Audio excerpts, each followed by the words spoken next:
Welcome to The Explainer.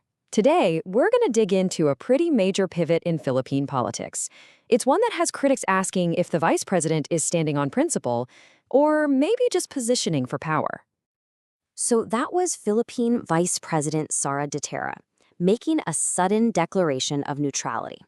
It sounds pretty straightforward, right? But this statement has sparked some intense scrutiny, with critics and lawmakers really questioning what's going on behind the scenes. Okay, so is this a principled stand or something else entirely? Let's dive right into the sources to really unpack the context of this pivot, the sharp criticisms it's drawn, and, what it could all mean for the future. Okay, so it all kicks off with this sudden call for neutrality. And for her critics, the timing and the history behind it, well, it just doesn't quite add up. You see, according to the source material we're looking at, critics aren't really buying this as some principled new strategy. They're calling it an opportunistic rebrand, basically a convenient change in tune at a politically supercharged moment. And this new stance, it gets even more puzzling when you put it up against her record, at least as it's described in the source material. The sources are pointing directly at this huge contrast. On one hand, you've got her alleged complicity during her father's administration, which, let's be honest, openly favored Beijing. And on the other, you have her current calls for neutrality and her criticism of the country's traditional alliances. It's a real head-scratcher. And look, these are just a handful of examples the articles bring up. The argument from critics is that her silence back then wasn't neutral at all. It was basically a quiet approval for a foreign policy that they say appeased Beijing and did so at the direct expense of Philippine sovereignty. All right, so if it's not a principled stand, what do the sources say is really going on? Let's try and decode some of these criticisms. The claim being made here is pretty blunt. This whole foreign policy commentary thing, it's essentially political theater. The idea is, according to these articles, that it's designed to shift the national conversation away from a growing accountability crisis she's facing right at home. And that leads to a really serious accusation that you see popping up again and again in the sources, this term Manchurian candidate. The argument is that her public statements have started to sound a lot like Beijing's official positions, which, whether she means to or not, ends up serving China's interests.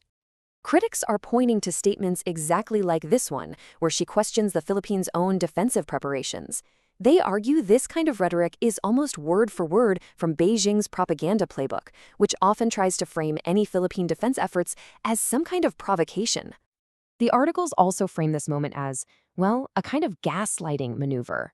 By putting down a well-known symbol of national pride and engineering, she's at the same time lifting up China's power. It's a move critics see as a way of undermining national self-worth. So at a rally, she brings up the country's national debt, asking, "Nasaan ang inutang?" which basically means, where did the borrowed money go? But the data presented in the sources, well, it suggests the answer is a lot closer to home than she's letting on. And here's the crucial point the sources make. Of that massive total debt, nearly 13 trillion pesos was racked up during the administration of her own father.